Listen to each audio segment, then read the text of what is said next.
Willkommen in einem anderen Fragens video. Welcome to another exciting video, in this case episode 14 of my game design series of videos. In this video I'll be providing a brief overview of Ancient's small battle scale rules. This video is my second version of my Ancient review video series.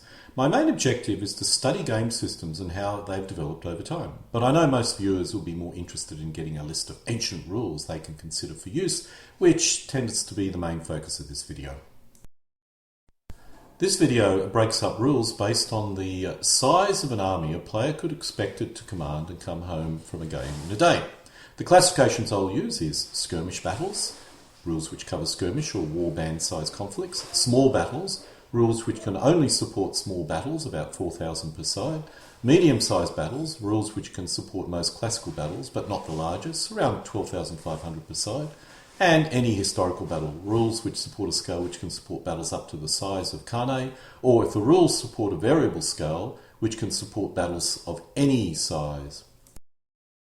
In this video, I'm covering small ancient battles, common in medieval periods and less common in the ancient period, unless we're covering Greek city-state fighting each other. A typical army size would be 4,000 to an absolute maximum of 8,000 men per side. In order to complete a game in a reasonable time period, each army should consist of no more than 50 elements, which at 80 men per element means armies would be typically 4,000 men per side. At a pinch, you could double this, as most rules use units which move together, multi-elements in a single unit. However, they do often fight by element, so this will extend your game length nonetheless. But armies of 8,000 men per side at a maximum could be possible if you want a long game. Let's now look at the development of ancient rules. The development of ancient rules started a very long time ago, and while I admit Napoleonic rules are older, ancient rules really boomed during the 1970s to 1990s in terms of development. Thus, they have a reasonably old pedigree, particularly at this scale. This scale was very common among these initial sets of rules. No list of ancient rules is complete without mentioning WRG, as it really dominated this sector of the hobby for many years. The first edition rules were published in 1969. The rules had a major focus on orders, with each unit possessing an order. A unit was a collection of elements. Each element had from between 2 to 4 elements or figures on them. For such a short set of rules, 2 pages were dedicated to orders and changing orders, which shows you the importance of orders in these rules. The troop morales were classified from A to E, with this morale classification affecting reaction tests. Coupled with orders, these rules had a major focus on reaction tests, which means when something occurred with a unit, you took a test which could impact the unit in some way. 4 pages were dedicated to reaction testing. Movement was simultaneous, which often resulted in disputes around who would move first. Thus, an umpire was very useful. Once all movement was completed, elements conducted firing. One type of movement was a charge, which resulted in opposing elements being in base-to-base contact with each other. This resulted in a melee. In most cases, casualties from firing or melee were taken in figures, which means the opposing player had to remove a figure. During many of these movement, firing and melee activity reaction tests were conducted, which could result in a unit routing. This represented the state of the art in 1969. One thing about the rules was their simplicity. The rules totaled only 14 pages. The second edition of the WRG rules, which came out only 5 months after the first edition, was more a corrected version of the first edition, which was required for competition play. Competitions were rapidly becoming an important part of the ancient hobby, at least in the UK. The points values were expanded and competition rules were added. Some changes occurred with the allowed orders, and a clarification was provided concerning elephants and artillery. A reasonable amount of changes and clarifications occurred around the reaction testing. Movement rules had some clarifications added. No doubt some gamey tactics were used which needed to be stopped. Competition games cannot have umpires, so this was expected. The firing rules were expanded as well as clarifications added. The same occurred with melee. The biggest addition was related to what occurred after melee. Apart from this, the rules were fundamentally the same as the first edition. The WRG 3rd edition came out about 2.5 years after the 2nd edition. One major change was the use of paces, which resulted in a reduction of ground scale. The optional 50-man figure rule was also removed. The game turn was defined as lasting 30 to 60 seconds, but you could consider it to last for 60 minutes. This was a fudge for players who wanted to refight historical battles. The troop types were getting a much more formal classification. The unit definitions were also getting more complex, with units of 1,000 men allowed, which could be broken down into subunits. The unit was critical for orders, but subunits did not need separate orders. Command was getting more of a focus, with generals and sub-generals being added. The point system was given a major revamp to align with the new troop types. The rules included a simple terrain development system and an initial deployment system. The reaction tests were expanded, the concept of disorder was introduced, and special rules for shields included. The firing and melee rules were updated to reflect the new troop types, but a larger focus was aimed at routing and pursuit. The rules now included fortifications, ship-to-shore fighting, weather and time of day. This represented an expansion or evolution of the original rules rather than any fundamental change, but nonetheless did represent significant changes. WRG 4th edition came out a little more than a year after the 3rd edition, but like the 2nd edition incorporated only minor changes, clarifications and some evolutionary addition. I'll not list all the changes, but minor changes occurred throughout the rules. WRG 5th edition represented a complete rewrite of the rules. I'm also uncertain if Bob O'Brien and Ed Smith were involved in this edition. I suspect not. One big change was the addition of scales for 15mm and even for 5mm. I'll not cover all the minor changes due to the addition or change of troop types, but from a rules point of view, a big effort was made in the area of troop deployment. Formations were more carefully defined. Rules for weather and time of day were expanded, and the effect of weather carefully expanded. The order rules were reworked, taking up to 4 pages of rules. The same occurred with reaction tests, which now took up 5 pages of rules. The movement rules were extensively reworked and took up almost 6 pages of rules. Fatigue was added and disorder was fleshed out and expanded. The firing rules were equally reworked and expanded, as was hand-to-hand combat. While a total rewrite, it was still effectively similar to the 4th edition. It was just longer, more complex and far more detailed, and proved reasonably popular. Let's look at some other rules. In 1976, Wargamer's Guide to Ancient Combat was published in the US, specifically Wisconsin. While I have no doubt there were more ancient rules being developed and published in the US, these normally never left the US, or at least I never saw them. This set of rules was an exception. The sequence of play was sequential, which was unusual for the period. Side A moves half its movement allowance, followed by Side B doing the same. Both players conduct missile fire. Now Side B moves its remaining movement allowance, followed by Side A moving its remaining movement allowance. Melee combat now occurs. This was a nice and simple sequence of play, which made the rules flow very nicely indeed. Fire combat was simple as well, with casualties taken as figures. Melee combat involved throwing 3 dice, adding factors and elements involved in comparing the results. The higher total was the winner. Then a melee result die roll was thrown to determine the results, casualties, etc. Another new set of rules, in this case as a reaction to WRG perceived complexity or inflexibility, was Anabasis. Anabasis was a set of rules published in Australia back in 1978, and it proved popular in some clubs in that country, but never really expanded out much. Copies were found in the UK, but that's about as far as the rules travelled. These rules were a reaction to WRG Ancients and attempted to simplify play as well as utilise percentage dice. I suspect Harry Burstos, the author, was a D&D player, but this is only a guess. The main difference was there were no orders, but it did retain a lot of reaction or morale tests. The combat system was based on percentage dice, with factors converted into a percentage, and then you spun your percentage dice. The result was casualties in figure terms. The sequence of play was not simultaneous and used a mixed I go, you go sequential sequence of play. This may have been its biggest draw card, as it eliminated the issue with simultaneous movement. The combat system was also much simpler, so it may well have been a factor in its at least short-term success. Let's move back to WRG. WRG's 6th edition represented an expansion of the period the rules covered, as well as incorporating all the errata which had been assembled in the previous 4 years since the 5th edition came out. This was like the 2nd and 4th edition and represented minor changes, and this set of rules is still being used today by some old die-hard gamers. It was the edition I was introduced to WRG Ancients with and does represent the pinnacle of this evolutionary path. These rules were supported by a range of extensive army list books and were extensively used in competition.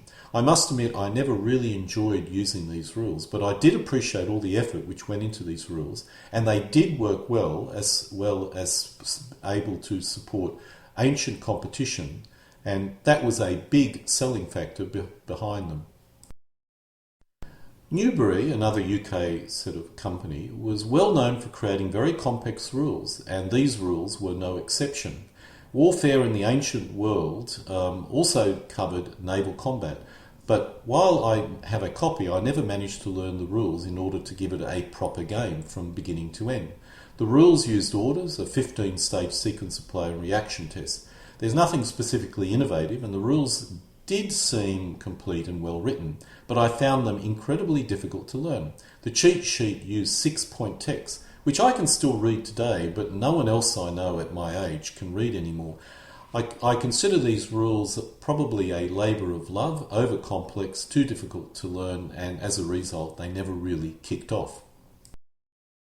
In 1981, The Shock of Impact was published, also another set of UK rules. There were many attempts to break the WRG deadlock. This was one. As it turned out, it was not successful. I suspect because the rules were more complex than WRG, a common theme among these rules that were attempting to replace WRG. The sequence of play was yet another simultaneous system. Players wrote down charges, conducted reaction tests, charged units, tried to evade. Then you get more reaction tests, then simultaneous movement, which included also more reaction tests, fire combat, yet more reaction testing. You then conducted melee and yet more reaction testing. This was not a simple sequence of play and included a lot of reaction testing, although at least there was no order writing. The combat system was very similar to WRG and the rules were very extensive, but the result was the rules were hard to learn and they did not flow well unless you really knew the rules backwards. I discovered when playing complex rules, if you knew them well enough, they could play rapidly and smoothly, but the effort to become an expert made this often impossible to achieve. The other issue is even after you became an expert, you had to constantly train in the rules because a gap of even 3 months meant that you forgot rules. Once again, another attempt to supplant WRG, but a failure because of excessive complexity. In 1984, NavWar published 5mm wargame rules for, you guessed it, 5mm H&R figures. The scales that I've shown here are all guesswork as no scale info is provided, but I can assume the ground scale is probably doubled. I put a lot of effort into these rules when they first came out, and I found the element sizes far too fiddly to really be practical. They use quite small elements. The sequence of play uses a simultaneous system, again similar to WRG rules. While there was no orders, reaction tests were the critical element in the rules. The combat used a factor and a die roll to determine a value, and if your value was higher than your opponent's, you won. The rules were simple, easy to learn and play, but there was a lot of calculation and reaction tests, not unlike WRG. However, you have a lot more elements in these rules in this case, so the complexity did actually grow significantly. I'm uncertain how popular these rules were. I tried to use them but failed and sold my 5mm Roman and ancient British army as a result. Now I wish I never did this, as they would have been useful today. Once again, another attempt to break the WRG stranglehold, but at least in this case they decided to go after a different scale of figures, 5mm. Unfortunately, the base size they selected was too small and fiddly to really be ever popular. Rapax was the unofficial second edition of Anabasis, and while it clarified and corrected many of the issues with Anabasis, its complexity increased dramatically, which made it harder for new players to learn the rules. What really killed these rules was the upcoming major shift in ancient figure gaming game systems, as this basically represented a set of rules which was supposed to be a quick play version of WRG's 6th edition. The rules system direction began to rapidly shift, and these rules unfortunately were left behind, as well as being excessively complex compared to the first edition of Anabasis. In 1990, DBA version 1 was released, and it proved highly popular. This was designed to allow players to complete a game within a 1 to 2 hour period on a rather small playing area. The rules were abstract and focused on play rather than history, but as such, their quick play nature proved very popular. Each player had 12 elements and moved these elements almost around the playing area, almost like a game of chess. The sequence of play was movement, fire and melee. Orders were replaced by the concept of dicing for command points, each of which allowed a player to move an element or elements, if they were all in base-to-base contact. Movement, firing, melee combat was simplified and reaction tests removed, to be replaced with a much more nuanced combat result system. Both sides conduct combat against the other, and the ratio between the two combats provided a nuanced result, which was also influenced by the element type. This was what made DBA popular more than any other thing: the elimination of orders, reaction tests, and individual figure removal. The original rules consisted of only 3 pages.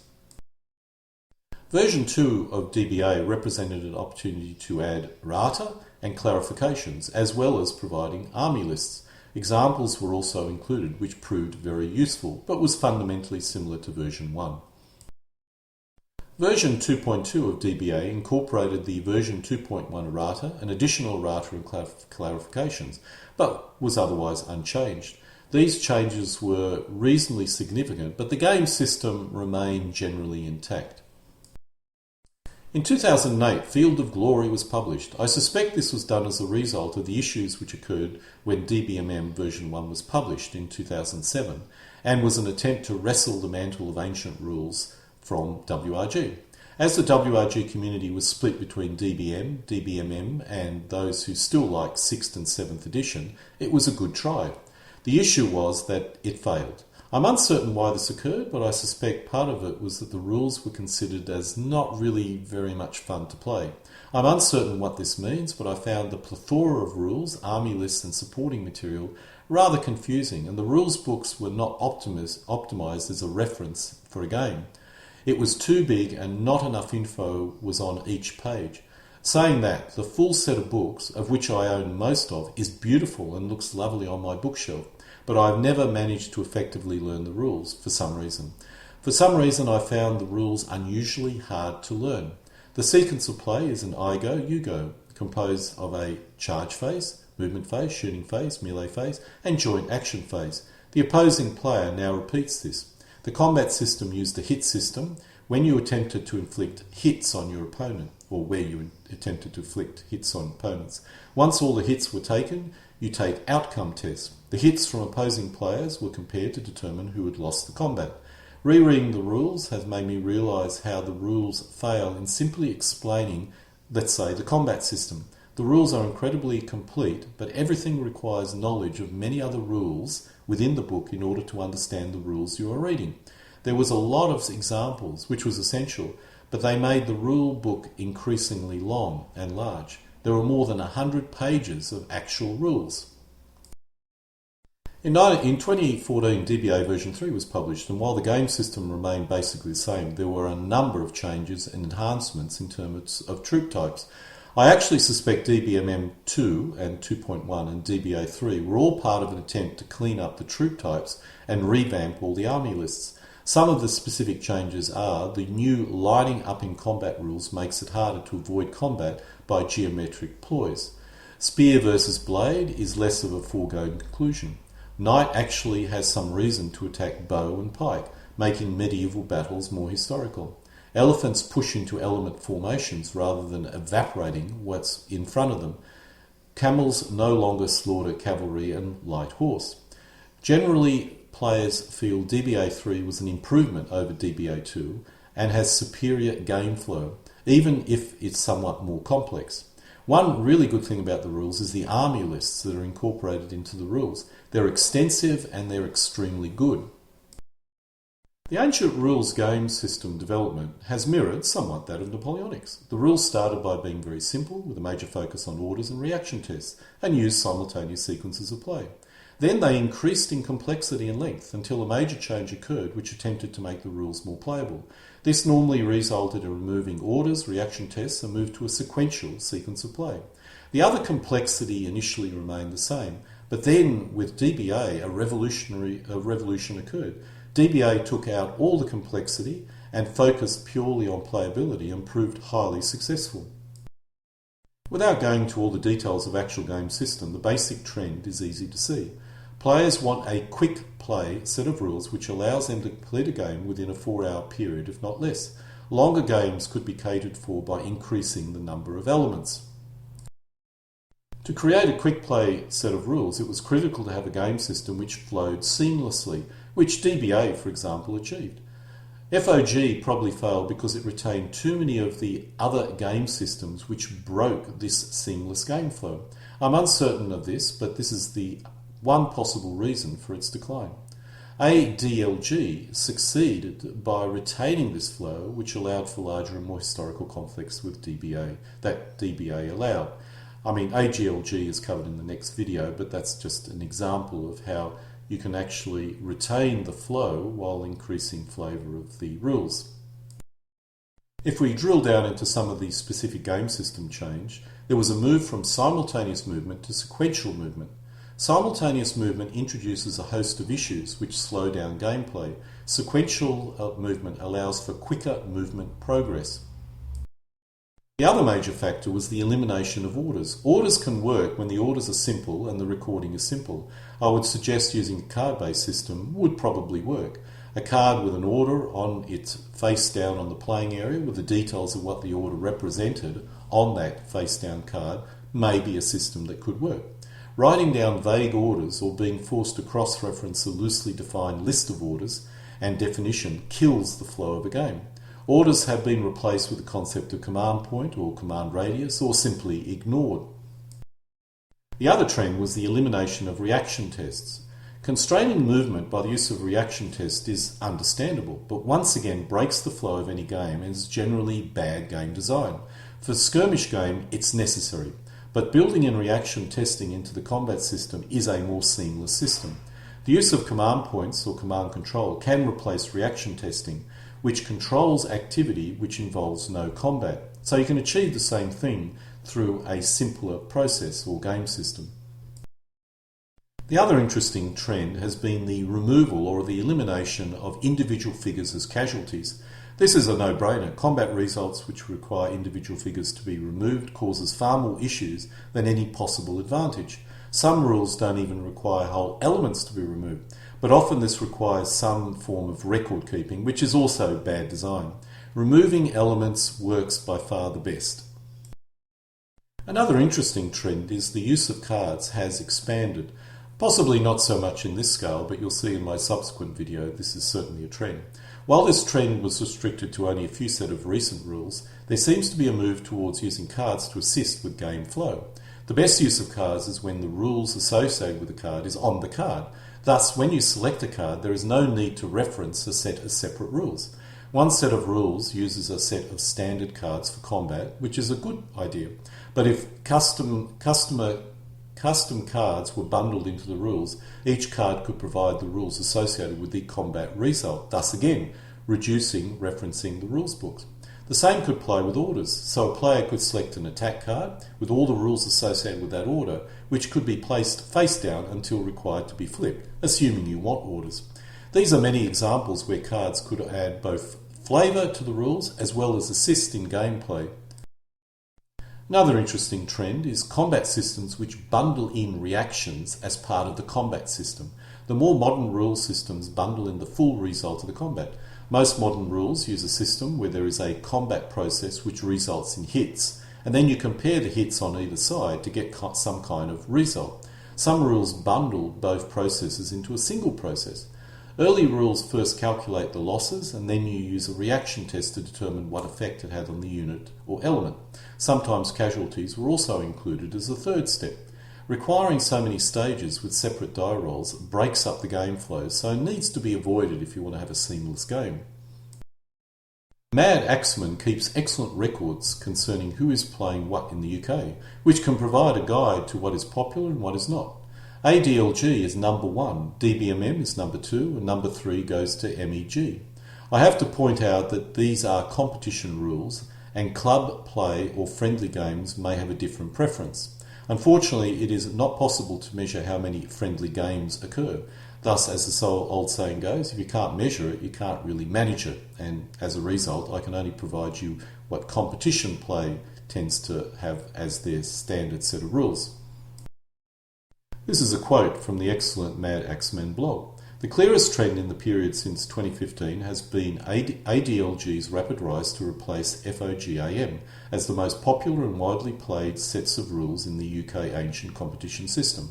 In the 6 years since its launch, MEG has managed to establish itself in the second tier group, all of which consistently draw between 60 and 80 players annually, with FOG now joining DBMM in what may be best described as the legacy category along the small but loyal DBM community, each system being most exclusively centred around a small number of clubs. If we swing over to the US, what are they playing? The best guide is looking at what competitions were run at Historicon 2022. In the ancient zone, the 3 rules which had competitions were ADLG, DBA and Triumph. DBA looked like the most popular based on the days games were being played and the number of different sub-competitions for those sets of rules. I have no idea if this reflects its popularity in terms of actual total player numbers, but I suspect it may definitely be the case. In Asia, there is an active DBMM club in Hong Kong, and there used to be, pre-COVID, DBMM competitions held in Bangkok each year. Apart from DBMM, I've never seen any other type of competitions in Asia using other ancient sets of rules. I did try and get some guys I knew in Japan to try out DBMM using samurai armies. Unfortunately, the attempt was a disaster and taught me DBMM may not be the best way to encourage new players, especially where there is a language difference. Trying to describe DBMM rules in Japanese was well beyond my Japanese ability, and in many cases even beyond my English ability. I'm uncertain about Australia and New Zealand. I suspect in New Zealand there is a reasonable interest in DBMM, but I'm not aware of much DBMM being played in Australia, or for that matter any type of ancient gamings in Australia these days. I suppose I need to do more research in that part of the world. As for Europe, I've seen some DBMM being played in Italy. I thought there may have been something occurring in Milan in 2022, but I can't seem to remember any details or find any info on it. COVID is throwing a wrench into many plans. I hope that is well and truly over today. ADLG has competitions occurring in France, as you would expect, as well as Spain and Germany in 2022. I don't have any numbers, but I get the impression that ADLG is the most popular set of ancient rules in Europe, although figure gaming seems to me much bigger in England than on the continent, at least as a ratio of population. I'm pretty certain ADLG is the most popular set of ancient rules for competitions in Germany at least.